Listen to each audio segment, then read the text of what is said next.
పూర్ణానంద పుల్లయ్య సత్పురుషో మహారాజుకు జై. ఓం నమో బ్రహ్మాదిభ్యో బ్రహ్మ విద్యా సాంప్రదాయ కర్తృభ్యో వంశ ఋషుభ్యో మహాభ్యో నమో గురుభ్యః. సర్వోపప్లవరహిత ప్రజ్ఞానగణ ప్రత్యగర్తో బ్రహ్మైవాహమస్మి అహం పదార్థరహితః.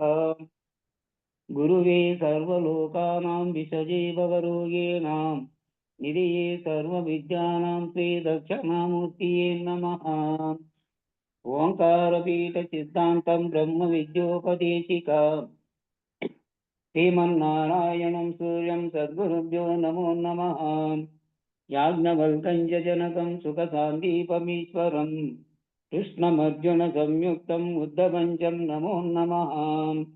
బ్రహ్మానందయోగీంద్రం రామానంద జ్ఞానేశ్వరః సహజానందయోగీశ రామావధూత గురుం భజామి.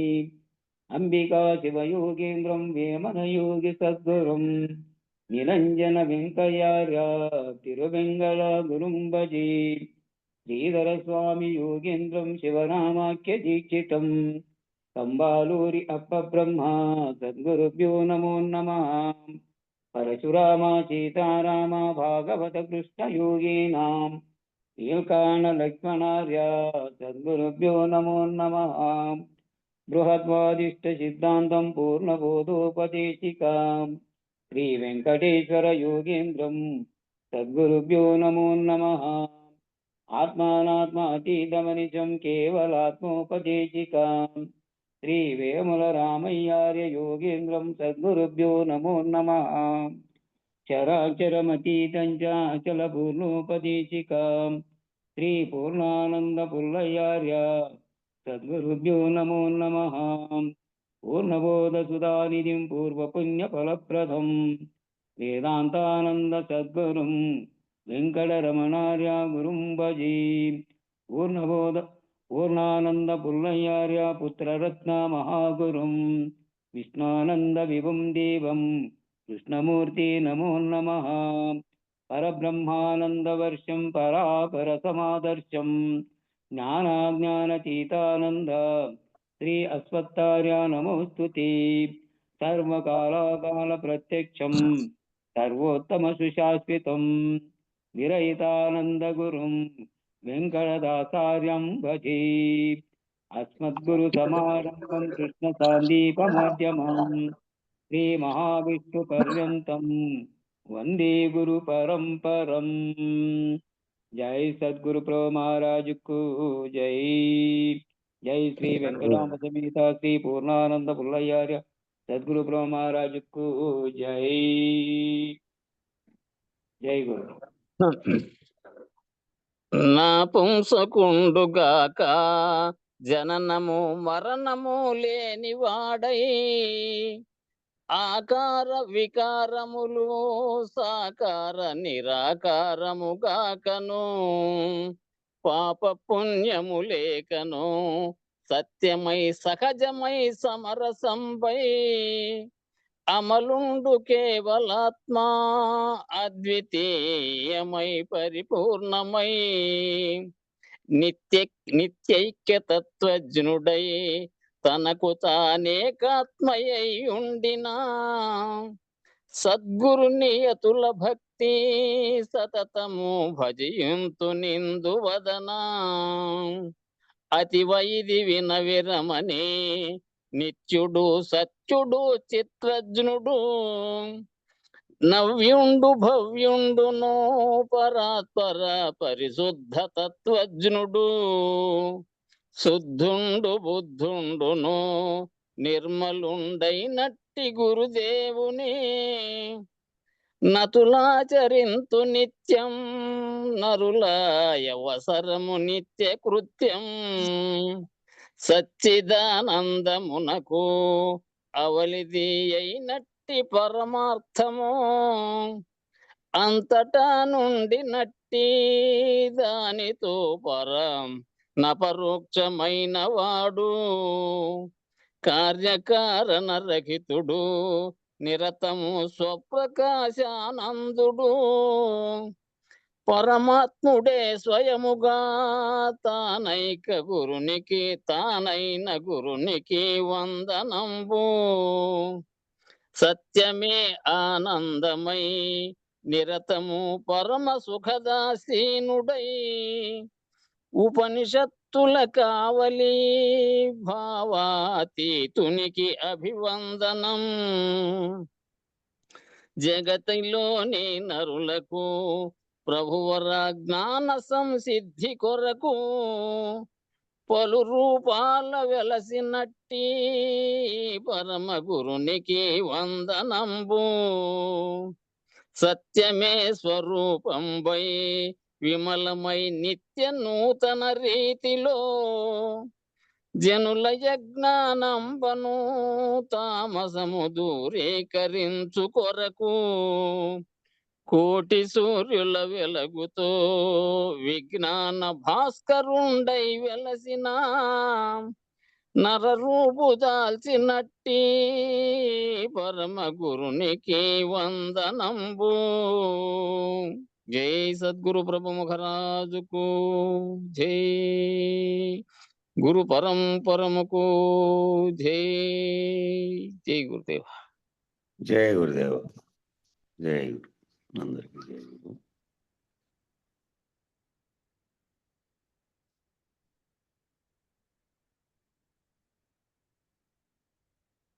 ఈ రీతిగా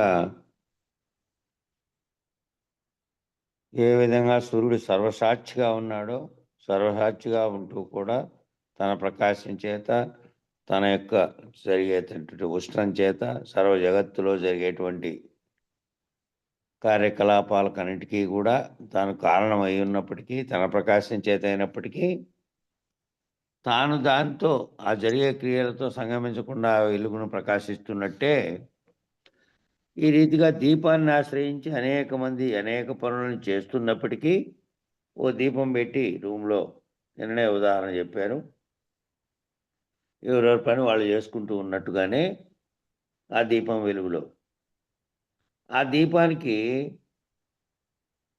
ఏ విధంగా ఈ చేసేటువంటి పనులు అంటకుండా ఏ విధంగా ఉందో, ఆ దీపం సర్వదా సహస్రదా సర్వకాలమందును ప్రకాశమే లక్షణం ఎట్లా కలిగి ఉందో, అట్టి స్వప్రకాశం యొక్క స్థితి ఆత్మనిష్ట. అట్టి స్వప్రకాశాన్ని కలిగి ఉండడమే ఆత్మనిష్ట,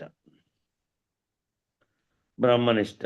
ఇది మానవులందరూ తప్పక పొందాలి. అంటే దాంతో అంటకుండా ఏ ఆత్మ ప్రకాశం చేతైతే సర్వ పనులు శరీరంలో ఉండే అవయవాలు చేసుకుంటూ ఉన్నాయో, ఏవేవవి అంతరంగ చతుష్టయం యొక్క ప్రేరణ చేత కలుగుతున్నటువంటి పనిముట్టుగా ఉన్నటువంటి దీన్ని వాడుకొని పనులు చేస్తూ ఉన్నప్పటికీ, ఏదైతే ప్రకాశించి ఈ పనులు చేయడానికి కారణంగా వెలుగునిస్తోందో, దానికి అవకాశం ఇస్తోందో, అది దీంతో సంగమించకుండానే ఉంది. అది దీంతో కలవకుండా ఆత్మనిష్టలోను బ్రహ్మనిష్టలోనూ ఉంది.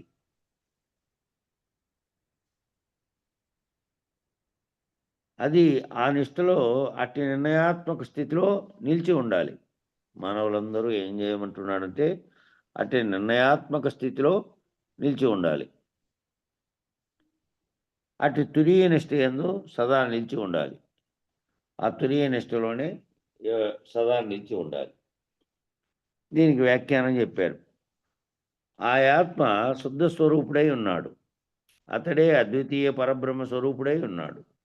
అతడే సర్వశాస్త్రముల చేత చెప్పబడినటువంటి అమృత రూపుడుగా ఉన్నాడు. సకల ప్రపంచము ఆ బ్రహ్మమునందే ఆధారపడి ఉన్నది. దానిని అతిక్రమించినది లేదు. ఇది నీవు అడిగినటువంటి తత్వం చెబుతున్నాడు. అటువంటి ఆత్మ శుద్ధ స్వరూపమై ఉన్నది. ఆ శుద్ధ స్వరూపుడై ఉన్నాడు, ఆత్మస్వరూపుడుగా ఉన్నవాడు. ఎప్పుడైతే శుద్ధ స్వరూపంగా ఉన్నది జీవభావంతో కిందికి దిగి వస్తే మలిన స్వరూపుడై మళ్ళీ ప్రపంచం అనేది తన యొక్క నామరూపాత్మకమైన దాంతో తాయాత్మ్యం చెంది దానితో చేస్తున్న అనుభవాలను వాసనలుగా రూపొందించుకొని చుట్టూ ఉన్నటువంటి ప్రపంచంతో చేసుకొని దాంతో తాయాత్మ్యం చెంది కర్మలను చేసుకుంటూ కర్మ ఫలితాలను చేయడానికి మళ్ళీ అనుభవిస్తూ ఉన్నట్టుగా మలినంగా అయ్యాడు. నిజానికైతే అన్ని ఆత్మస్వరూపాలుగా ఉన్నటువంటివన్నీ కూడా శుద్ధ స్వరూపంగానే ఉన్నాయి.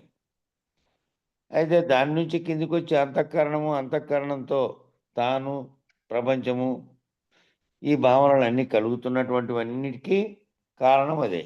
కనపడుతున్న దాంతో తాదాత్మ్యం చెంది తాను అవిద్యా మోహం చేత ఆ విధంగా ఎత్తున్నాడు.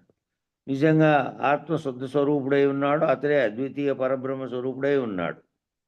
విచారణ ద్వారా తాను ఆ విధంగా ఆ స్థితి కనుక అక్కడికి పోయి విచారణ ద్వారా తాను నిలబడగలిగితే అతడే సర్వశాస్త్రముల చేత చెప్పబడినటువంటి అమృత రూపుడు కూడా అతనే. సకల ప్రపంచము ఆ బ్రహ్మమునందే ఆధారపడి ఉన్నది. సకల ప్రపంచము నీలో ఏ విధమైనటువంటి ఆత్మ ప్రకాశం చేత నీ ఎష్టి పనులు అన్నీ జరుగుతున్నాయో అన్నీ జరగడానికి ఆ ప్రకాశం ఇస్తే తర్వాత దాని యొక్క ప్రేరణ చేత కలిగినటువంటి దీంతో ఏవైతే పనిచేస్తూ ఉన్నాయో అదేవిధంగా ఆ బ్రహ్మమునందు సమిష్టి అంతా కూడా ఆ బ్రహ్మము సమిష్టి చైతన్యం అనేది బ్రహ్మము చేతనే అంతా కూడాను జగత్తంతా ఆధారపడి నడుస్తుంది. సకల ప్రపంచము అందులో భాగంగానే నువ్వు ఉన్నావు. మళ్ళీ విడదీసి చూసుకోవాల్సిన మళ్ళీ విడదీసుకో అని ఎప్పుడైతే అనుకుంటున్నావో అప్పుడు జీవభావం పొందుతున్నావు. అందులో సమిష్టిగా కనుక నువ్వు విడదీసుకోకుండా చూస్తే నువ్వు అదే. కాబట్టి దానిని ఆ బ్రహ్మము నుండి ఆధారపడి ఉన్న దానిని మించినది ఏదీ లేదు. అంతా కూడా దాని మీదే అతి ఉంది. ఇదే నీవు అడిగినటువంటి తత్వం. నువ్వు అడిగినటువంటి తత్వం ఇదే.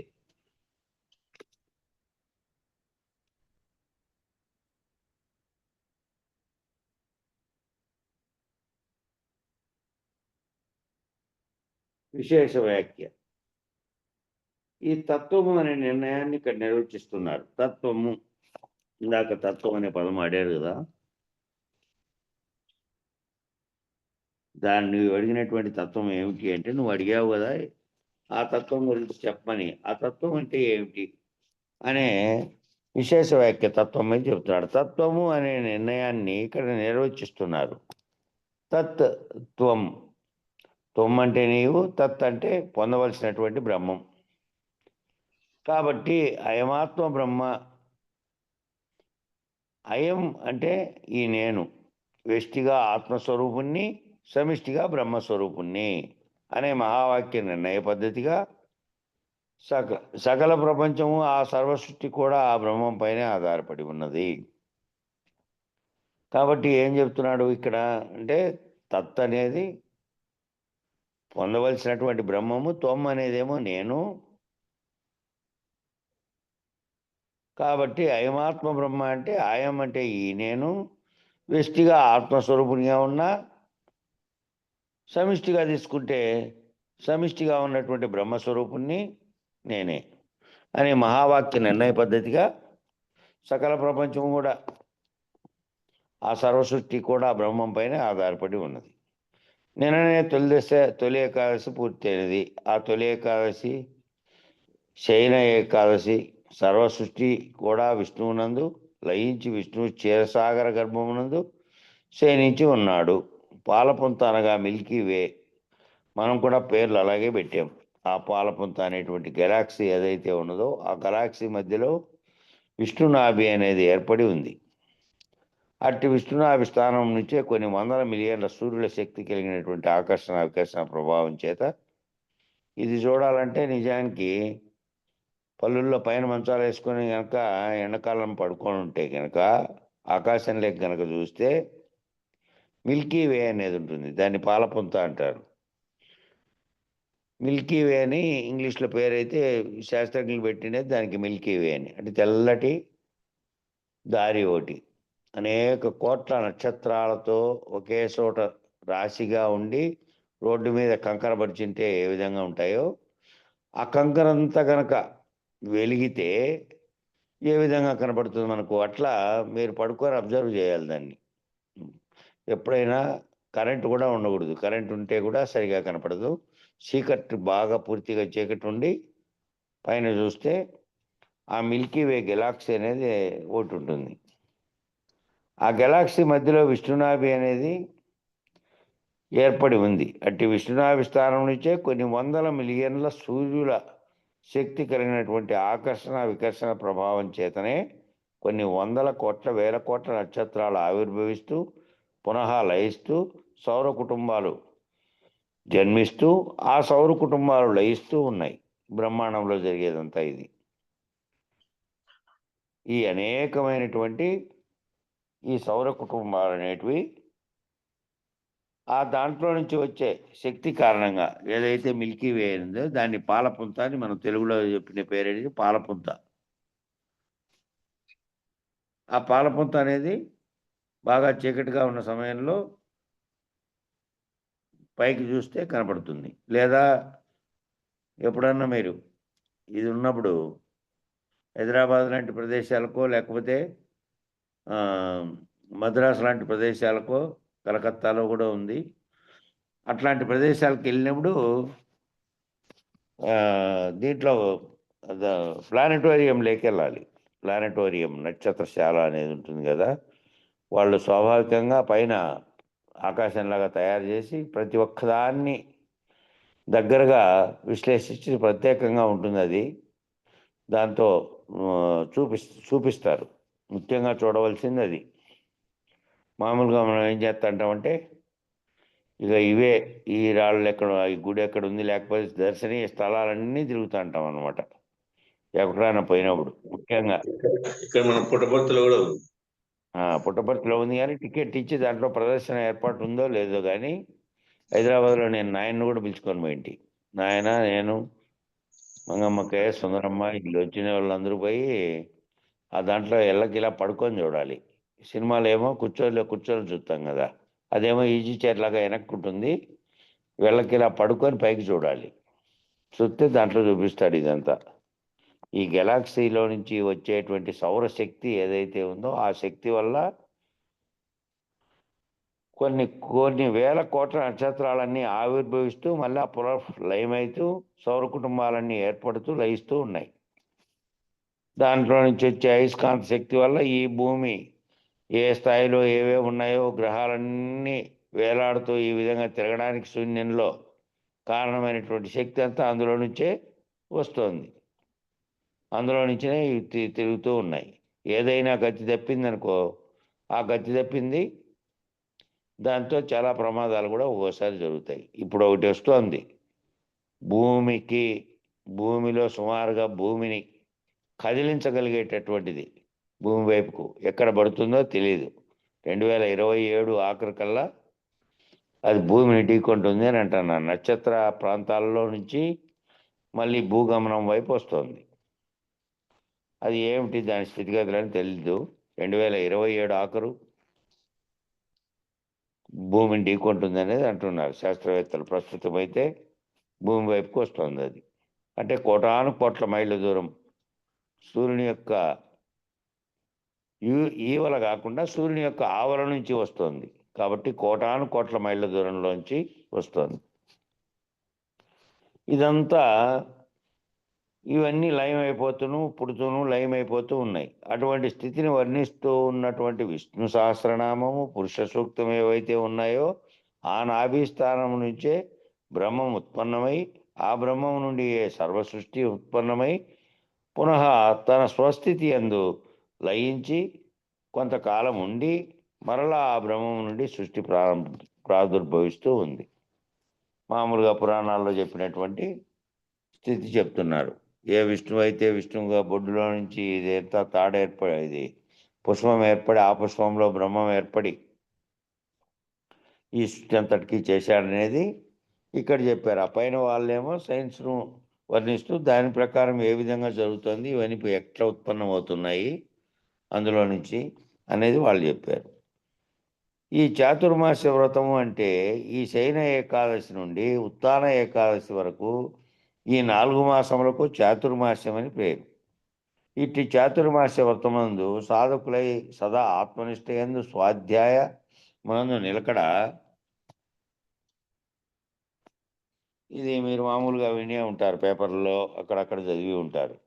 చాతుర్మాస్య వ్రతం అనేది ప్రత్యేకంగా చేస్తాంటారు. ఆయన జయేంద్ర సరస్వతి కంచి కామకోటి పీఠాధిపతి చేసేవాడు చాతుర్మాస్య దీక్ష అని. ఎవరితోనూ మాట్లాడకుండా ఏది చేయకుండా ఆత్మనిష్టలో ఉంటూ చేసేవాడు చాతుర్మాస్య దీక్ష. అది అట్టే నిలకడతో ఎవరైతే పునః భగవద్ దర్శనాన్ని ఉత్థాన ఏకాదశిలా చేస్తారో, పునఃసృష్టి ప్రాదుర్భావ కాలంలో ఎవరైతే బ్రహ్మమూర్తిత్రయాన్ని శక్తిత్రయాన్ని పునః ప్రాదుర్భవించే కాలానికి మరలా అందరూ కూడా ఆయా దైవత్వ స్థితిని దివ్య స్థితిని దర్శించినటువంటి వారు ఎవరైతే ఉన్నారో, అటువంటి విధానాన్ని కూడా మన ధర్మశాస్త్రంలో, మన సాంప్రదాయంలో, మన అనుచానమైనటువంటి జీవన విధానంలో ఇమిడ్చి అందించినటువంటిది. ఇట్టి కర్మ రూపంలో, ఉపాసనా రూపంలో చెప్పబడుతున్నది. అంతా కూడా ఆత్మజ్ఞానమే, ఆ బ్రహ్మజ్ఞానమే. కాబట్టి వేదసారమైనటువంటి వేదాంత పద్ధతికి నిర్ణయవాక్యమైనటువంటి అక్షర స్వరూపమైనటువంటి పురుషోత్తమ స్థితిని సూచించేటటువంటి ఏ బ్రహ్మజ్ఞానం అయితే ఉన్నదో, ఏ పరబ్రహ్మ నిర్ణయం అయితే ఉన్నదో, అట్టి దానిని పొందడమే తత్వమసి అంటే. అట్టి స్థితిని నీవే ఆ స్థితికి చేరుకోవడమే తత్వమసి అంటే. ఏదైతే ఆ జీవన విధానంలో విమర్చబడిందో, మన కర్మ రూపంలో, ఉపాసనా రూపంలో చెప్పబడుతూ ఉంది మనకు, అదంతా కూడా ఆత్మజ్ఞానమే, ఆ బ్రహ్మజ్ఞానమే. కాబట్టి వేదసారమైనటువంటి వేదాంత పద్ధతికి నువ్వు విచారణ ద్వారా నిర్ణయవాక్యమైనటువంటి అక్షర స్వరూపమైనటువంటి, క్షరమేమో నశించే స్వరూపంగా ఉన్నటువంటిది, అక్షర స్వరూపంగా ఉన్నది ఏదైతే ఉందో ఆత్మస్వరూపంగా వ్యష్టిగాను, పరమాత్మ స్వరూపంగా సమిష్టిగాను ఉన్నది ఏదైతే ఉందో అదే ఆ వాక్యమైనటువంటి దాంట్లో, ఆ వేదసారమైనటువంటి దాంట్లో ఆ బ్రహ్మజ్ఞానమే. కాబట్టి వేదసారమైనటువంటి వేదాంత పద్ధతికి మళ్ళీ నిర్ణయవాక్యమైనటువంటి అక్షర స్వరూపమైనటువంటి పురుషోత్తమ స్థితిని సూచించేటువంటి ఏ బ్రహ్మజ్ఞానం అయితే ఉన్నదో, ఆ పరబ్రహ్మ నిర్ణయంలో అయితే ఉన్నదో, అట్టి దానిని పొందడమే తత్వమసి. అంటే నువ్వే ఆ స్వరూపంగా ఉండి, నువ్వే ఏ బ్రహ్మం అయితే ఉన్నదో, ఏ బ్రహ్మం అయితే సమిష్టిగా ఉన్నటువంటి దానికి ప్రకాశం కలగజేస్తూ సకల సృష్టికి కారణమై ఉన్నదో, అది వేరే లేదు, నువ్వేను అనేటువంటి స్థితిని పొందడం. ఆ తత్వజ్ఞాన దృష్టి, తాత్వికమైనటువంటి దృక్పథము అనేటువంటి నిర్ణయాలతో చెప్పబడేటువంటి అంతా కూడా ఆ శుద్ధ స్వరూపమైనటువంటి అద్వితీయ బ్రహ్మస్వరూపమైనటువంటి సర్వశాస్త్రముల చేత నిరూపించబడుతున్నటువంటి అమృత రూపంగా చెప్పబడుతున్నటువంటి ఏ బ్రహ్మమైతే ఉన్నదో, ఏ అక్షరమైతే ఉన్నదో, ఆ స్థానమును, ఆ బ్రహ్మజ్ఞానమును, బ్రహ్మనిష్టను సాధించడమే మానవ జన్మ యొక్క పరమావధి. తత్వజ్ఞాన దృష్టి అంటే తత్వము అంటే తత్వం అనే దానికి చెప్పాడు విడదీసి, తత్తు త్వము. ఆ తత్వజ్ఞాన దృష్టి అంటే తాత్వికమైనటువంటి దృక్పథం అనేటువంటి నిర్ణయాలతో చెప్పబడేటువంటిది.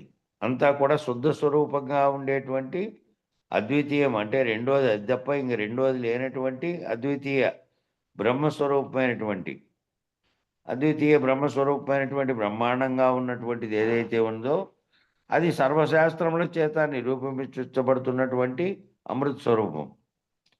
అమృత స్వరూపంగా చెప్పబడుతున్నటువంటి ఏ బ్రహ్మం అయితే ఉన్నదో, ఏ అక్షరం అయితే ఉన్నదో, ఏదైతే నశించకుండా అక్షరంగా ఉన్నదో, ఆ చైతన్యము, ఆ స్థానమును, బ్రహ్మజ్ఞానమును, బ్రహ్మనిష్టను సాధించడమే. ఆ స్థానాన్ని సాధించి ఆ శుద్ధ చైతన్యంగా ఉన్నటువంటి, సమిష్టిగా ఉన్నటువంటి బ్రహ్మజ్ఞానాన్ని, బ్రహ్మనిష్టను సాధించేదే నీ పని. మానవ యొక్క జన్మ యొక్క పరమావధి అదే. ఇక ఇట్టి తత్వ నిర్ణయాన్ని నిరూపణని యమధర్మరాజు గారు నచికేతం ద్వారా మానవాళికందరికీ కఠోపనిషత్తు ద్వారా అందిస్తూ ఉన్నారు. ఇంకనూ దాని గురించి మరిన్ని విశేషములు తెలియజేస్తూ ఈ బ్రహ్మనిష్ట యొక్క విశేష లక్షణాలను కూడా తెలియజేస్తున్నారు. అగ్నిర్యధైకో భవనం ప్రవిష్టో రూపం రూపం ప్రతిరూపో బభూవ ఏకస్తథా భూతాంతరాత్మ రూపం రూపం ప్రతిరూపో బహిచ్చ. దీని తాత్పర్యము, ఓ నచికేతుడా, ఒకే అగ్ని ప్రకాశ స్వరూపమైనదయ్యు, ఒకే అగ్ని ప్రకాశ స్వరూపమైనదయ్యు, ఆకాశం వలె నిర్వికారమై సర్వవ్యాపకమై ఉండియు, ఆకాశము ఆకారం లేకుండా ఉండి మళ్ళీ సర్వవ్యాపకంగా ఉంది. అట్టి దాంట్లోనే సర్వబ్రహ్మాండం అంతా ఉంది. నక్షత్రాదులతో సహా ఇప్పుడు చెప్పబడినటువంటి పాలపుంత గెలాక్సీ దేంట్లో నుంచి అయితే బ్రహ్మం అనేది ఆవిర్భవించిందని పురాణాలు అక్కడ చెప్పాయో, అందులో నుంచి బ్రహ్మం పుట్టాడు, విష్ణువు పుట్టి దాంట్లో నుంచి అని. అట్లాగే సైన్స్ ఏదైతే చెప్తుందో ఆ పాలపుంతగా ఉన్నటువంటి గెలాక్సీలోంచి వచ్చినటువంటి కోటాను కోట్ల నక్షత్రాల నుంచి వచ్చినటువంటి శక్తి వల్ల, ఉష్ణము శక్తి వల్ల ఈ సూర్యమండలాలన్నీ ఏర్పడుతూ మళ్ళీ లయమవుతూ ఉన్నాయని. అటువంటి అగ్ని ప్రకాశ స్వరూపమైనదయ్యు, ఆకాశం వలె నిర్వికారమై సర్వవ్యాపకమై ఉండియు, ఏ ప్రకారం లోకమునందు ప్రవేశించి ఆయా కాష్టాదిదహ్య మాన పదార్థములను అనుగుణంగా అనేక రూపములు గలది ఆయను. ఏ విధంగా లోకంలోకి ప్రవేశించి ఆయా రకాలైనటువంటి కాష్టాదిదహ్యమాన పదార్థములు అన్నాడు.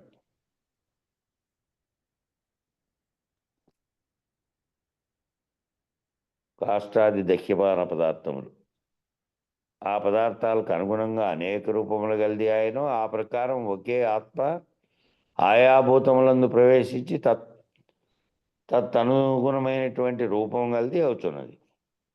మరియు వాటికంటే బయటను తన నిర్వికార వ్యాపక రూపంతో వెలుగుచున్నది. కాబట్టి ఏ ప్రకారం ఆ ప్రకాశం ప్రవేశించి కాష్టాది దహ్యమానాన్ని అడిది. మరి ఇది ఉష్ణం వల్ల కలిగే కట్టి కాలుతున్నప్పుడు ఏ విధంగా మంట వస్తే మంటల నుంచి పదార్థాలకు అనుగుణంగా అనేక రూపములు గలది ఆయన. ఆ రూపానికి కారణమైనటువంటి అగ్నిని ఉపయోగించి దాని పదార్థములకు అనుగుణంగా అనేక రూపములు గలది ఆయన. ఆ ప్రకారం ఒకే ఆత్మ ఆయా భూతములను ప్రవేశించి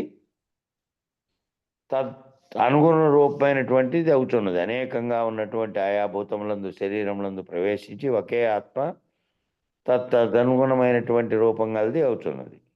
మరియు వాటికంటే బయటను తన నిర్వికార వ్యాపకంతో వెలుగుచున్నది. మరి వాటికంటే బయటను తన నిర్వికార వ్యాపక రూపంతో వెలుగుతూ ఉంది. వ్యాఖ్యానం చెప్పారు కింద. ఈ విధంగా యమధర్మరాజు బ్రహ్మమును నిరూపించి సంశయచిత్తులకు వారి సంశయములను పోగొట్టి ఆత్మజ్ఞానం స్థిరపరు నిమిత్తము మరలా ఈ విధంగా బోధిస్తున్నాడు. నచికేత, అగ్ని కాల్చబడు కట్టెలు, కరెక్టే. ఆ పైన దానికి ఆ కాష్టాది దహ్యమాన పదార్థానికి అర్థం ఇదే. అగ్ని కాల్చబడు కట్టెలు మొదలగు వస్తువుల కన్నా విలక్షణంగా ఉన్నప్పటికీ అగ్ని వాటి యందు ప్రవేశించి ఆ కట్టెలు పొడుగు, పొట్టి, గుండ్రము మొదలగు ఏ ఆకారంతో ఉన్నవో ఆయా ఆకారములను పొందుతున్నది. పొడవుగా ఉన్న కట్టెను కాల్చినప్పుడు పొడవుగాను, పొట్టిగా ఉన్నదాన్ని కాల్చినప్పుడు పొట్టిగాను, చక్రమును కాల్చినప్పుడు గుండ్రముగాను ఉన్నట్లా కనిపించుతున్నది. ఇది అగ్ని యొక్క ఆకారం. కానీ అగ్నికి పొడుగు, పొట్టి రూపములేమీ లేవు. ఉన్నటువంటి ఆ కట్టి ఏదైతే దేన్నైతే కాల్చాలో దాన్ని అంటుకున్నప్పుడు, అది కాలుతున్నప్పుడు ఆ రకంగా కనపడుతుంది కాలబడుతున్నటువంటి దానివల్ల.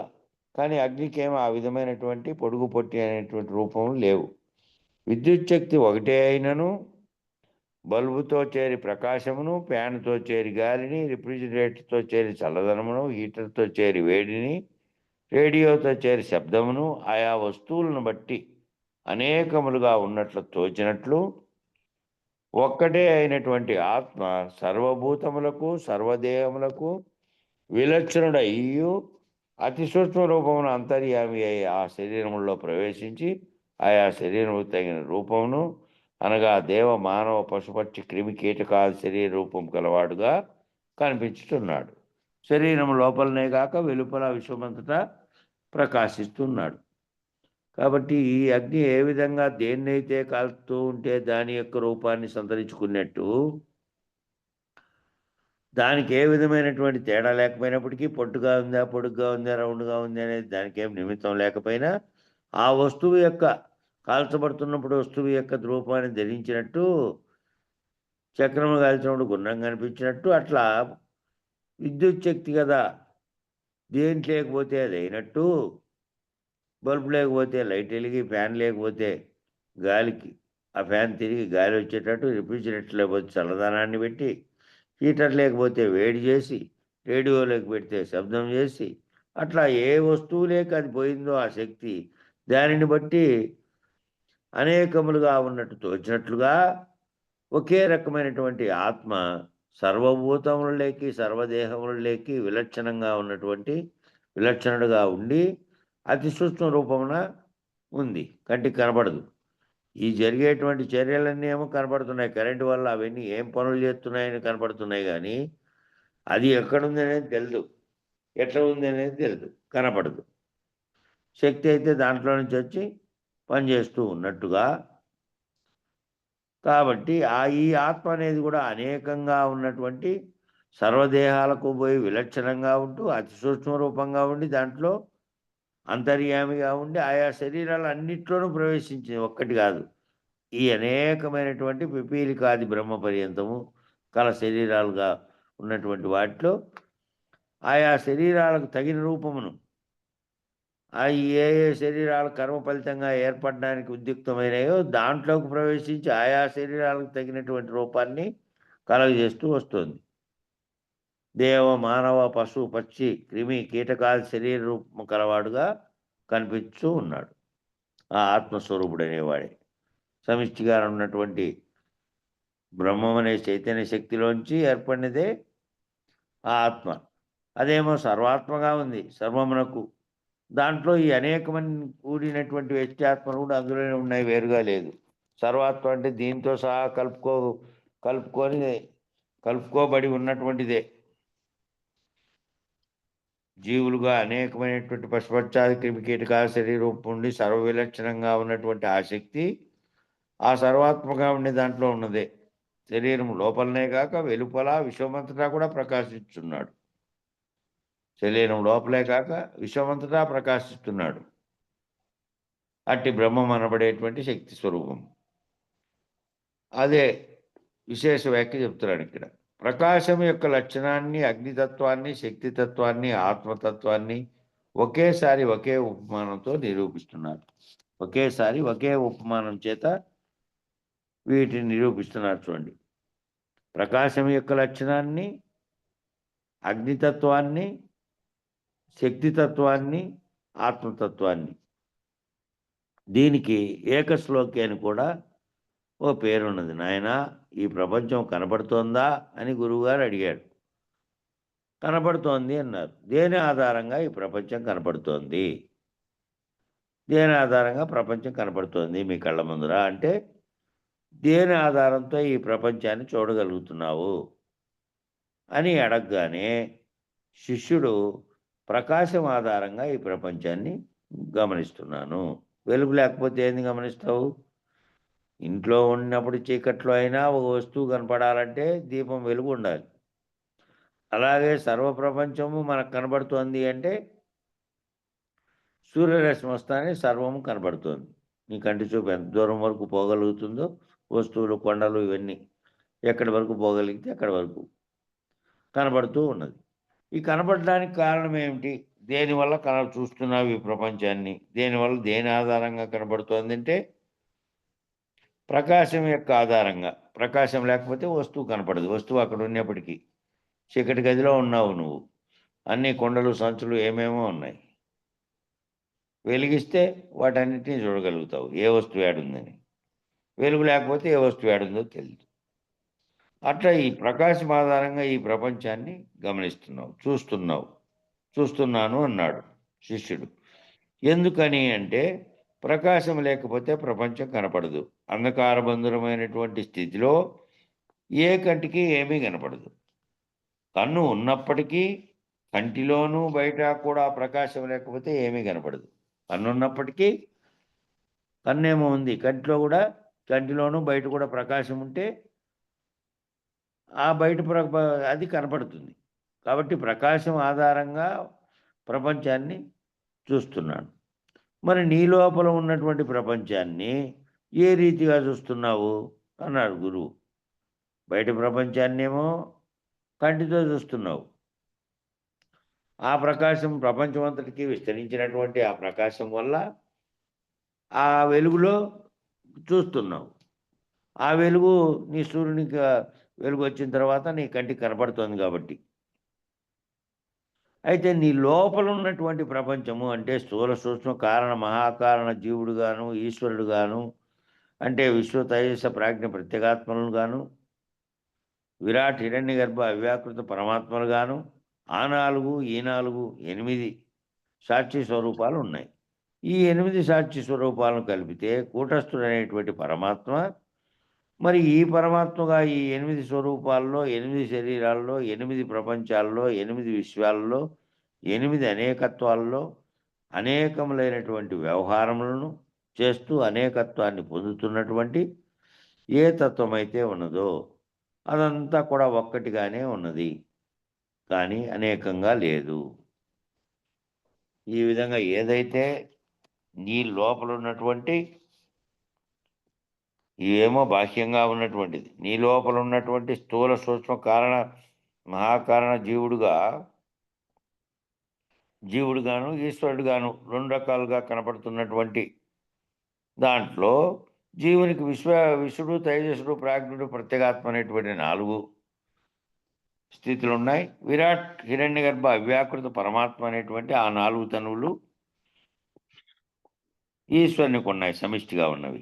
ఈ 4 ఆ 4 8 కూడా సాక్షి స్వరూపాలు ఉన్నాయి.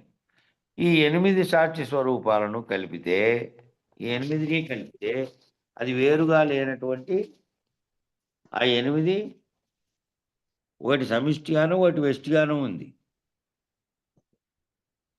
ఈ అన్నీ కూడా 8తో కలిపితే ఈ 8 స్వరూపాల్లో 8 శరీరాలలో 8 ప్రపంచాలలో 8 విశ్వాలలో అని ఏవేవైతే వేరువేరుగా చెప్పినామో అన్నీ 8 ఉన్నాయి. 8గా చూస్తున్నాం. 8 అనేక తత్వాలతో అనేక రకమైనటువంటి వ్యవహారాలను చేస్తూ అనేకత్వాన్ని పొందుతున్నటువంటి ఏ తత్వం అయితే ఉన్నదో అదంతా నిజానికి ఒక్కటిగానే ఉన్నది. అది ఒక్కటిగానే ఉన్నది నిజానికి. ఆయా పొందుతున్నటువంటి సందర్భాన్ని అవస్థలను బట్టి జాగ్రత్తలో సుషుప్తిలో స్వప్నంలో ఆ తర్వాత దాన్ని మీరినటువంటి శాశ్వత స్థితిలో ఉన్నటువంటి తుర్య స్థితిలో ఈ 4 ఉన్నాయి, ఆ 4 దేహాలు కూడా ఉన్నాయి. అట్లా అనేక రకాలైనటువంటి అనేక తత్వాలతో అనేకములైనటువంటి వ్యవహారములు చేస్తూ ఉన్నప్పటికీ అనేకత్వాన్ని పొందుతూ ఉన్నప్పటికీ ఏ తత్వం అయితే ఉన్నదో అదంతా కూడా ఒక్కటిగానే ఉన్నది. అది ఏ స్థితిలోనన్నా అనేకత్వంలో ఏ స్థితిలో ఏ అవస్థలో అన్నా ఉన్నాయి, అదంతా ఒక్కటిగానే ఉన్నది. అనేకంగా ఎక్కడా లేదు. అనేకంగా చెందుతున్నటువంటి భావన మాత్రమే వేరువేరు రూపాలుగా కనబడుతుంటే జీవునికి వచ్చినటువంటి భావన తప్ప నిజానికి ఏ చైతన్యం అయితే ఉన్నదో అది అనేకంగా ఉన్నప్పటికీ అనేక వ్యవహారాలు జరుగుతున్నట్టు చూస్తున్నప్పటికీ నిజానికి ఒక్కటిగానే ఉన్నది. అదంతా అనేకంగా ఉన్నదనేటటువంటి భ్రాంతికి లోనవడమే అజ్ఞానం. ఆ అనేకంగా ఉన్నట్లు కనబడుతున్నది అన్నట్టు అనేకంగా ఉన్నది అనేటటువంటి భ్రాంతికి లోనవడమే అజ్ఞానం. వేరే అంతకు మించి ఏమీ లేదు. ఈ అనేకంగా కనబడేది ఏకత్వ స్థితికి సాధించే అంతా ఒక్కటే. ఆ ఒక్కదాంట్లో ఆ ఒక్కటి వేరుగా అసలు వేరుగా నీ భావనలో నీకు చూడబడుతున్నటువంటి దానివల్ల కనబడుతుంది వేరువేరుగా. వేరువేరు వ్యక్తులు, వేరువేరు ప్రపంచాలు, వేరువేరు స్థితులు, ఇవన్నీ కనపడుతున్నటువంటి అన్ని దానిలకు కలిగినటువంటి ఒకే ఒక్క ప్రకాశం చేత ఇవన్నీ జరుగుతున్నాయి. ఆ ఒకటి ఏందో అడుగప్ప. ఆ ఒకటి ఏందో అడుగు.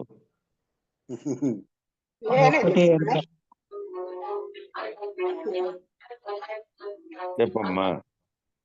లేనది స్వామి. ఒకటి నేను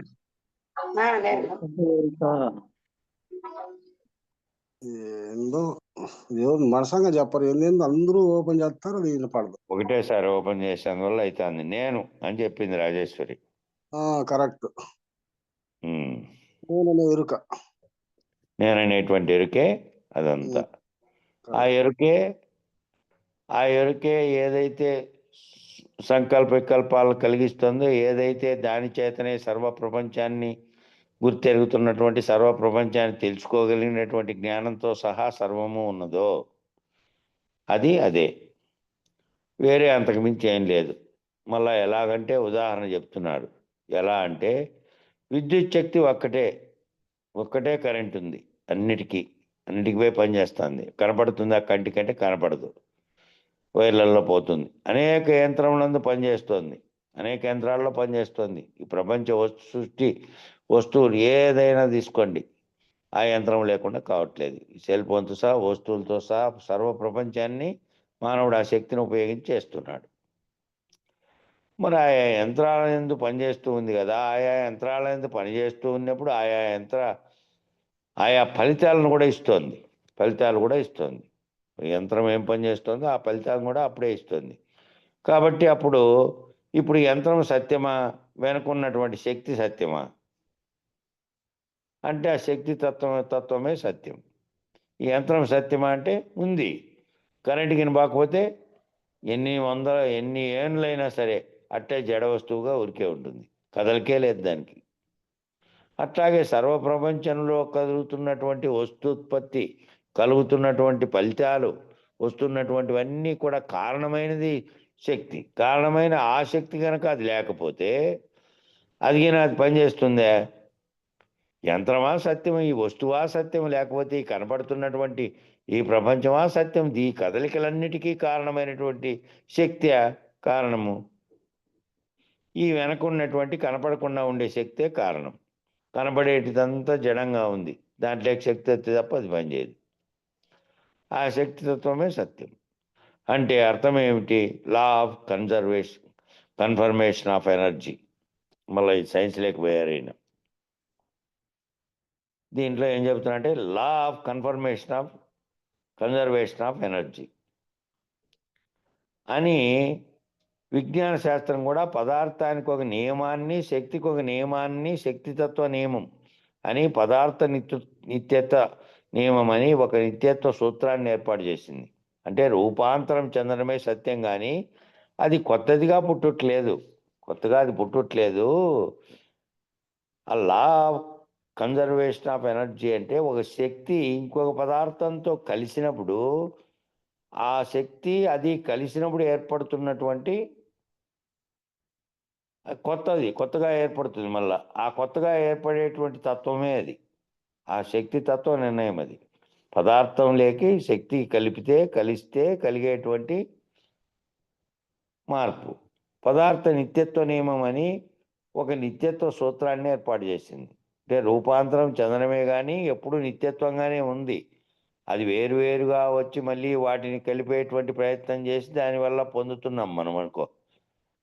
కాబట్టి ఇవన్నీ కూడా వేరువేరుగా ఉన్నప్పటికీ వస్తువుల్లే కరెంటు పుడితే ఏ విధంగా వస్తుత్పత్తి జరిగి దాని యొక్క చలనం జరిగి పనిచేస్తుందో, ఆ పనిచేస్తున్న ఫలితాన్ని కూడా ఇస్తుందో, అదంతా ఏం కొత్తగా పుట్టట్లేదు. నిజానికి ఉన్నదాన్నే మానవుడు ఆలోచన చేసి దాన్ని ఏ విధంగా పనిచేస్తున్నాడో అట్లా సమస్త విశ్వము కూడా విశ్వము యొక్క స్థితి ఉంది. ఎప్పుడైతే శక్తి ప్రవేశిస్తుందో దాని యొక్క ఫలితంగా రూపాంతరం చెందుతుంది. పాతదేమి నశించట్లేదు, పూర్వం ఉన్నటువంటిది ఉంది. అట్లాగే పూర్వం ఉన్నటువంటిది నశించట్లేదు, కొత్త తయారవట్లేదు. అదే పదార్థాలు ఉన్నాయి, అదే పదార్థ నిత్యత్వం అట్లాగే ఉంది. ఏమేమి మార్పుల్లో, ఏమేమి విధాల్లో మానవుడు దానికి నీ తెలివి చేతనే నీ ఎరుకలోనే ఉంది. అది నిజానికి అదంతా ఎప్పుడో ఉందా అంటే లేదు. వస్తువుల్లో జరిగే మార్పులను బట్టి మళ్ళీ కొత్త వస్తువును కనిపెట్టినట్టు ఈయన ఆలోచనల్లో, ఈ సంకల్పంలో ఉంది అదంతా.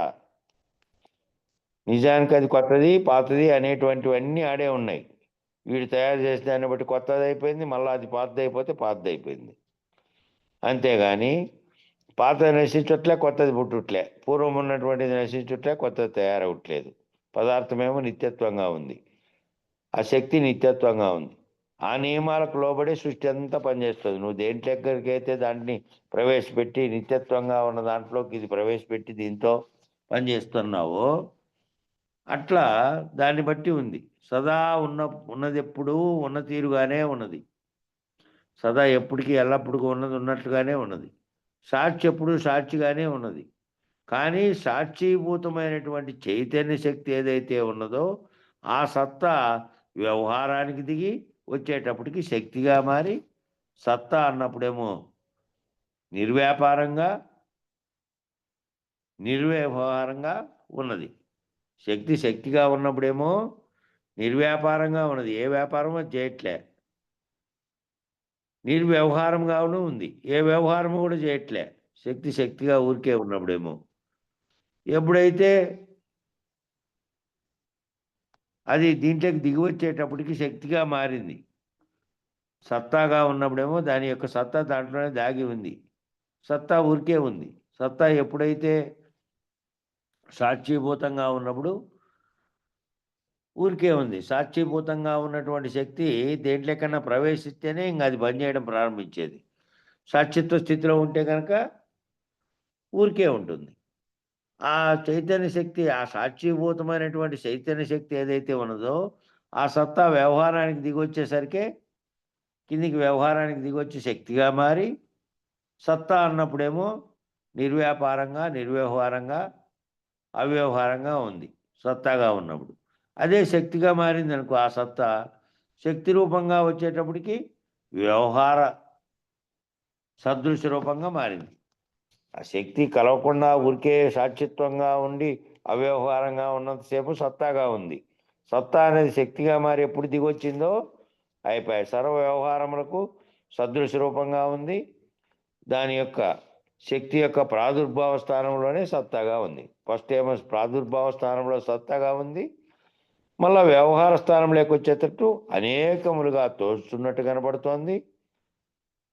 అంటే ఆయా పదార్థ నియమిత వ్యవహారములందు శక్తి ప్రవేశించినందువల్ల దానికి అనుగుణమైనటువంటి రూపమైనటువంటి వ్యవహారం అంతా నిర్వహిస్తూ ఉంది. ఆ పదార్థమునకు శక్తికి భేదం లేనట్టుగా కలిసిపోయి కనపడుతోంది. నిజానికి సత్తా రూపంలో సాక్షిత్వ స్థితిలో ఉంటే అక్కడ సత్తా ఉంది. అలాగే సత్తాలోంచి శక్తిగా మారి ఎప్పుడైతే దిగివచ్చి ఆ శక్తి దీనిలలో ప్రవేశించిందో ఆయా పనులన్నీ అటు యంత్రాల్లో కానీ జీవునిలో కానీ దేంట్లోనైనా సరే సాక్షిత్వ స్థితిలో ఉన్నట్లుగా అది అట్లే ఉంటే దాంట్లో నుంచి ఉత్పన్నమైనటువంటి శక్తి దీనిలలో ప్రవేశించి ఈ పదార్థ నియమిత వ్యవహారాలలో ప్రవేశించి తదనుగుణమైనటువంటి వ్యవహారాన్ని అంతా నిర్వహిస్తూ ఆ పదార్థమునకు శక్తికి భేదం లేనట్టుగా కలిసిపోయినట్టుగా కనపడుతూ శక్తి రూపాంతరం చెంది మళ్ళా దాంట్లో కలిసిపోయినట్టు రూపాంతరం చెంది మళ్ళా అదేమవుతుంది, రూపాంతరం చెంది ఈ వ్యవహారం అంతా నిర్వహిస్తూ పదార్థము శక్తికి భేదం లేనట్టుగా దాంతో కలిసిపోయింది. కరెంటు విద్యుత్ శక్తి యంత్రశక్తిగా, యంత్రశక్తి సుఖభోగ రూపంగా పరిణామం చెందినట్టు. విద్యుత్ శక్తి ఏమో శక్తిగా ఉంది, ఊరికే ఉన్నంతసేపు దాంట్లోనే ఉంది. నువ్వు పోయి ఎప్పుడైతే స్విచ్ చేసావో ఆ విద్యుత్ శక్తి కాస్త యంత్రంలోకి ప్రవేశించి యంత్రశక్తిగా మారింది. మళ్ళీ ఆ యంత్రశక్తి ఏం చేస్తుంది, నీకు సుఖభోగ రూపంగా నీకేం కావాలో అక్కడ మిక్సీ ఆడించుకొని పదార్థం కావాలా, ఫ్రిడ్జ్లో వేసుకొని దాన్ని ఆన్ చేసుకుంటే అది కావాలా, ఏసీ వేసుకుంటే చల్లదనం కావాలా, ఫ్యాన్ వేసుకుంటే ఫ్యాన్ కావాలా, ఈ అన్నిటివి భోగాలు ఏవైతే ఉన్నాయో దానికి ఉపయోగపడే శక్తిగా మారింది. మళ్ళీ అక్కడ యంత్రశక్తిగా మారింది. అంతకుముందు కేవల శక్తిగా ఉండేది, యంత్రంలోకి ప్రవేశపెడితేనే యంత్రంతో తయారు చేసి యంత్రం అయిపోయింది యంత్రశక్తిగా. మళ్ళీ ఆ యంత్రశక్తిలో నుంచి వచ్చిన పదార్థం అంతా సుఖభోగ రూపంగా ఫలితమవుతుంది, పరిణామం చెందినట్టు కనపడుతున్నప్పటికీ యథార్థముగా ఉన్నటువంటి శక్తి ఆ శక్తి యొక్క నిత్యత్వ నియమమున అట్టి స్థితి అందు ఏ మార్పు లేకుండా తానుగా ఉంది. నిజానికి ఆ శక్తి ఏమో ఏ మార్పు లేకుండా తానుగా నిత్యత్వ నియమానికి అనుగుణంగా ఉంది. అది సాక్షిత్వ స్థితిలో ఖాళీగా ఏ శక్తి కూడా నువ్వు పోయి పనిచేసి నువ్వు దాన్ని పని చేయించే వరకు అదేమన్నా కదిలి మెదిలి ఇదిగో ఇక్కడ రామని ఆన్ చేయమని, లేకపోతే ఇంకోటి చేయమని, లేకపోతే ఈ యంత్రంలోకి పెడితే అది దీనిలన్నిటికీ ఏమాత్రము దానికి సంబంధం లేకుండా ఉంది. బావికాడ మోటార్ లేకపోతే నీళ్ళు వస్తున్నాయి, పంటకు పెట్టుకుంటున్నావు. ఈడ ఫ్యాన్ ఆన్ చేస్తే ఫ్యాన్ తిరుగుతుంది. ఈ ఫోన్ ఇప్పుడు ఛార్జింగ్ ఉండి ఆన్లో పెట్టుకుంటే ఈ మాటలన్నీ వినపడుతున్నాయి.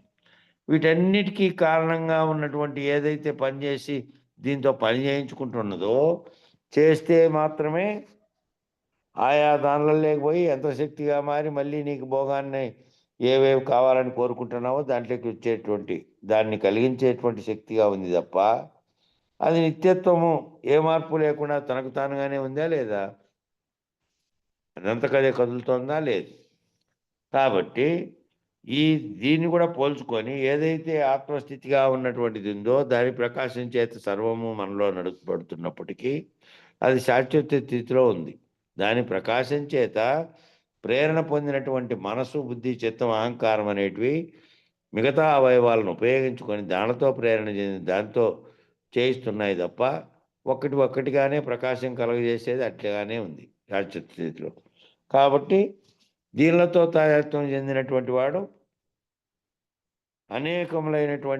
అనేక దానిలతో భావిస్తూ తాను అసలు స్వరూపంగా ఉన్నటువంటి శాశ్వత స్థితిలో ఉన్నటువంటి దాంట్లోకి విచారణ ద్వారా పోగలిగితే తన యొక్క నిజస్వరూపము, తన యొక్క స్వస్వరూపాన్ని గుర్తెరుగుతాడు.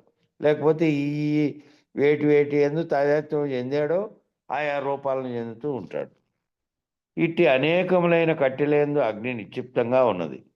ఆయా కట్టెలందు ఉన్నటువంటి అగ్ని ఆయా కట్టెలు దహించబడినప్పుడు ఆ కట్టె వలనే మండుచున్నట్టు కనపడుతున్నది. మంట ఏ విధంగా కనపడుతుంది?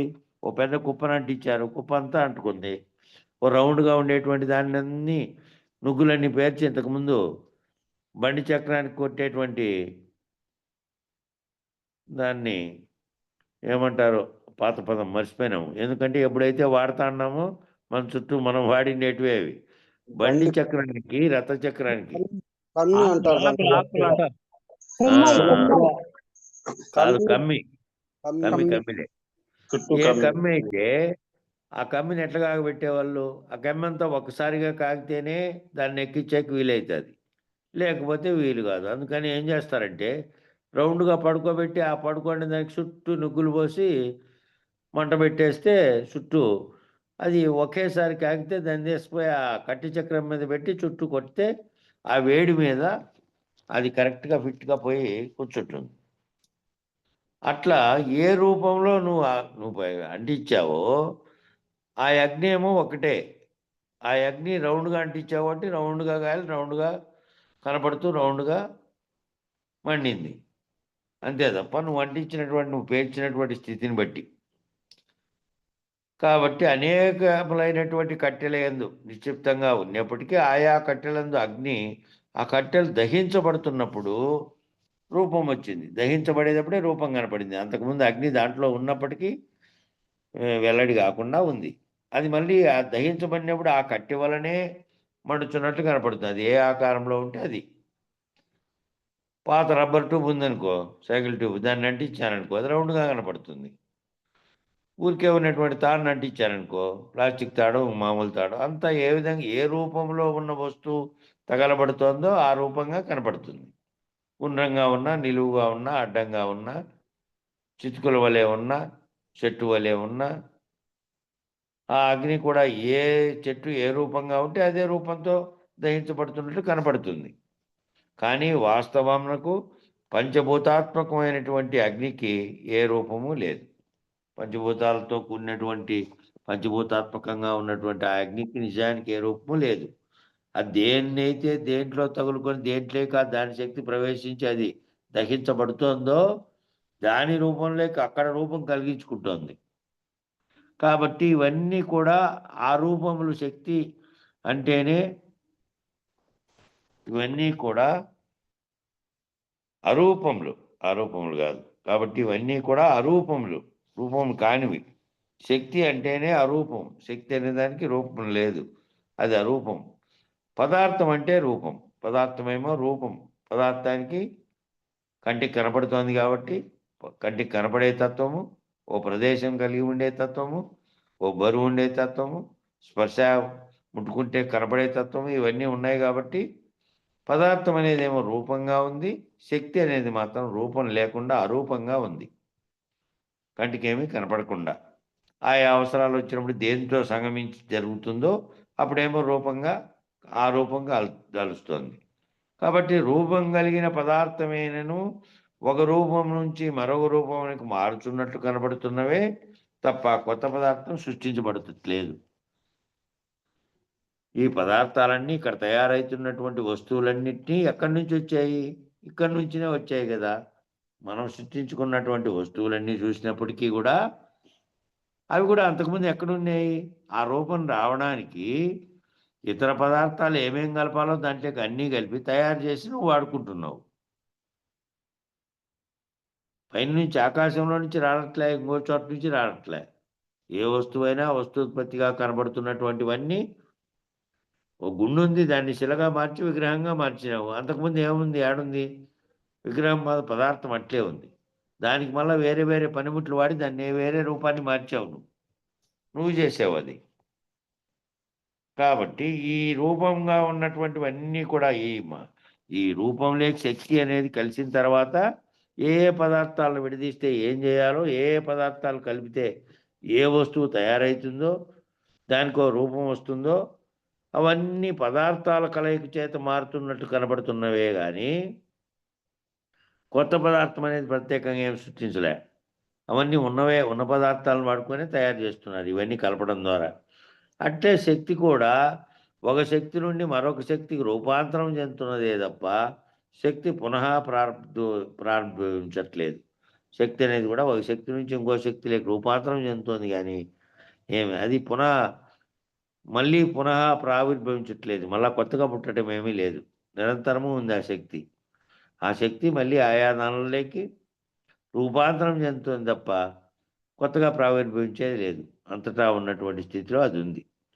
పూర్వం ఉన్నటువంటి శక్తి నశించటము లేదు, పూర్వం ఉన్నటువంటి పదార్థం కూడా నశించటం లేదు. పూర్వం ఉండే పదార్థం ఉంది, పూర్వం ఉండే శక్తి ఉంది, నశించడం లేదు.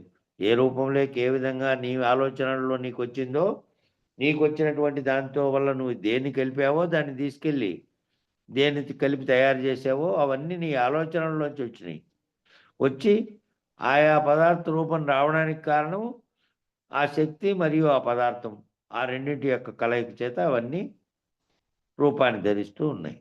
అంతటా ఉన్నది ఒకే ఒక్క శక్తి. అంతటా ఉన్నదంతా కూడా ఎక్కడున్నా కూడా అది ఒకే ఒక శక్తి, ఒకే ఒక్క పదార్థం. అంతటా ఉన్నది ఒకే శక్తి, ఒకే పదార్థం. అది ఏ బ్రహ్మ పదార్థం, అది ఏ ఆత్మశక్తి. అంతటా ఉన్నటువంటిది పదార్థం అంతా ఒకటే, అదే బ్రహ్మ పదార్థంగా ఉంది, అది ఏ ఆత్మశక్తిగా ఉన్నది. ఉన్న పదార్థం అంతా కూడా బ్రహ్మ పదార్థమే, ఇంకా అన్యంగా ఏమీ లేదు. ఉన్నదంతా అదే. ఉన్న శక్తి అంతా కూడా ఆత్మశక్తే. ఉన్న శక్తి అంతా కూడా ఆత్మశక్తే, వేరేగా లేదు. ఇక్కడ ఆత్మశక్తిగా చెప్పినటువంటి ఆత్మశక్తే పరమాత్మ శక్తిగా విశ్వమంతా వ్యాపించున్నటువంటి ఒకటేగా ఉంది. ఇది దాని నుంచి వేరుగా లేదు. రెండూ కూడా కలిసే ఉన్నటువంటిదిగా ఉంది. జీవభావంతో దిగొచ్చి ఈ శక్తి దేనిలో కలుస్తుందో దానితో తాదాత్మ్యం చెంది అదే అనుకుంటోంది. నిజానికి సాక్షిత స్థితిలో సత్తామాత్రంగా ఉన్నటువంటి స్థితిలో కనుక నువ్వు ఉండి ఆలోచన చేస్తే ఆత్మశక్తిగా ఉంది, ఆత్మ ప్రకాశంగా ఉంది, బ్రహ్మ ప్రకాశంగా కూడా ఉంది. రెండు కూడా ఒకటే పదార్థంగాను ఒకటే శక్తిగాను ఉంది. బ్రహ్మ పదార్థంగానే ఉంది, బ్రహ్మశక్తిగానే ఉంది. కాబట్టి ఏ రకమైనటువంటి అనేకత్వము లేదు. ఈ కనబడేటువంటి అనేకత్వం నిజానికి ఏకంగానే ఉన్నది. కనబడేటువంటిదంతా ఏకంగానే ఉన్నది. ఆ ఏకంగా ఉన్నది దేనితో కిందికి తాదాత్మ్యం చెంది అనేకత్వంగా కనబడడానికి కారణమవుతున్నదో ఆ కనబడుతున్నటువంటి దానికి అతీతంగా నువ్వు సాక్షిత్వ స్థితిలో ఉండి చూస్తే ఆ కనబడుతున్నటువంటిది నువ్వు కనపడిన దాన్ని నీలోకి తీసుకొని నువ్వు భావన చెందడం వల్ల కనపడుతోంది. నిజానికి అంతా కూడా ఒక్కటిగానే ఉన్నది. అంతా ఒక్కటిగానే ఉన్నది. శక్తి అంతా ఒకటిగానే ఉంది, పదార్థం అంతా ఒకటిగానే ఉన్నది. ఏ రకమైనటువంటి అనేకత్వము లేదు. అనేకత్వం అంతా కనబడేటువంటి అనేకత్వం అంతా నిజానికి ఏకత్వంగానే ఉన్నది. దృష్టికోణాన్ని బట్టి మనకు అనేకత్వంగా కనబడుతుంది. అట్లే కట్టెలు ఏ రీతిగా ఉన్నా అవి కట్టెలందు ఉన్నటువంటి అగ్ని ఒకటే. కట్టెలు ఏ రీతిగా ఉన్నాయి, మానుగా ఉన్నాయి, చిన్న కట్టిగా ఉన్నాయి, పుల్లగా ఉన్నాయి, ఏమిటిగా ఉన్నా కట్టే ఉంది. దాని రూపం మానుగా ఉంటే విస్తారంగా ఉంది, ఓ మొద్దుగా ఉంటే ఓ పెద్ద దీనిగా ఉంది, ఒక కట్టిగా ఉంటే ఓ పుల్లగా ఉంటే ఏ రకంగా ఉండని అగ్ని అనేటువంటి తత్వం ముందు ఏ భేదము లేదు. భౌతిక స్వరూపంగా ఉండే కట్టెలు ఉన్నాయి కానీ అనేక రూపాలుగా దాంట్లో దాగి ఉన్నటువంటి శక్తిగా ఉన్నటువంటి అగ్ని అది అనేకంగా ఏకంగానే ఉంది. అలాగే సాక్షి అనేటువంటి తత్వం నందు ఏ భేదము లేదు. సాక్షిగా ఉన్నటువంటి తత్వంలో ఏ భేదము లేదు. విద్యుత్ శక్తి అనేకంగా వ్యవహరిస్తున్నట్టుగానే కనపడినప్పటికీ, అనేక ఫలితాలను ఇస్తున్నట్టు కనపడుతున్నప్పటికీ, అది రిఫ్రిజిరేటర్ అయినా, హీట్ అయినా, మిక్సీ అయినా, ఫ్యాన్ అయినా, బల్బ్ అయినా ఏ రీతిగా ఆయా యంత్రాలలోకి ప్రవేశించినప్పుడు కనపడుతున్నప్పటికీ, ఆయా యంత్ర ఫలితాలన్నీ మనం అనుభవిస్తున్నప్పటికీ, విద్యుత్ శక్తి సహాయంతోనే యంత్రాలన్నీ, విద్యుత్ శక్తి లేనిదే సహాయం లేకపోతే ఆ యంత్రములన్నీ నిష్ఫలములు, నిష్ప్రయోజనములు, నిర్వ్యాపారములు, నిర్వ్యవహారములు. ఏ రకమైనటువంటి ప్రయోజనము లేదు విద్యుత్ శక్తి లేకపోతే. విద్యుత్ శక్తి ఒక్కటే ఆ ప్రయోజనాన్ని కలుగజేస్తుంది. అట్లాగే ఆత్మ ప్రకాశం కనుక లేకపోతే ఈ పనిముట్టుగా ఉన్నటువంటివన్నీ కూడా దేంట్లోకైతే ఆ ప్రకాశం అనేది సత్తాగా ఉండి ప్రవేశిస్తుందో ఆ శక్తిని ఉపయోగించుకొని మళ్ళీ అంతరంగ చతుష్టయం ప్రేరణ కలిగించి వీటన్నిటికీ ఆ శక్తిని ప్రవహింపజేసే సాధనంగా ఉందో ఆ స్విచ్ ఎక్కడికి వెళ్తే అక్కడ పోయినట్టు ఈ మనసు ఎక్కడికి పోయి స్విచ్ చేసిందో, దేని వైపు పోయిందో దాంట్లోకి పోతుంది. అట్లా ఆ విధంగా కనపడుతోంది అనేకత్వంగా. ఒక్కటిగానే ఉంది శక్తి. సమయం సరిపోయింది, వాటికి పెట్టిందాం. ఈ పేర తర్వాత రేపు చదువుకుందాం. మంగళం చెప్పండి.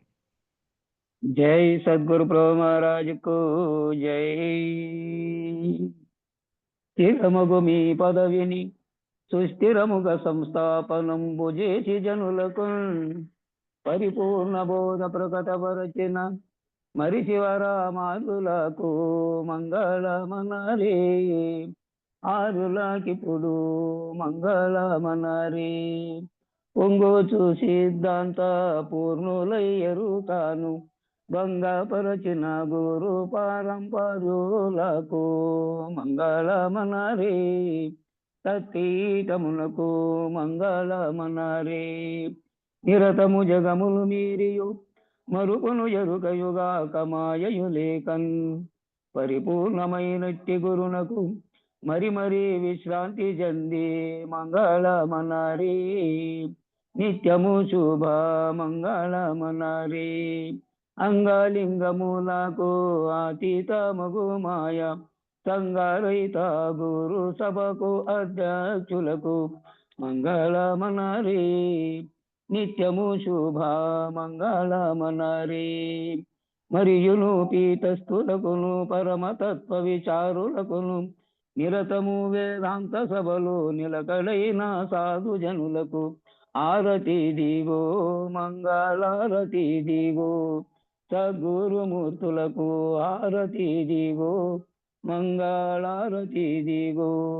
మంగళం గురుదేవాయ మహనీయ గుణాత్మనే సర్వలోక శరణ్యాయ సాధు రూపాయ మంగళం మంగళం మంగళం. జై సద్గురు ప్రభు మహారాజుకు జై.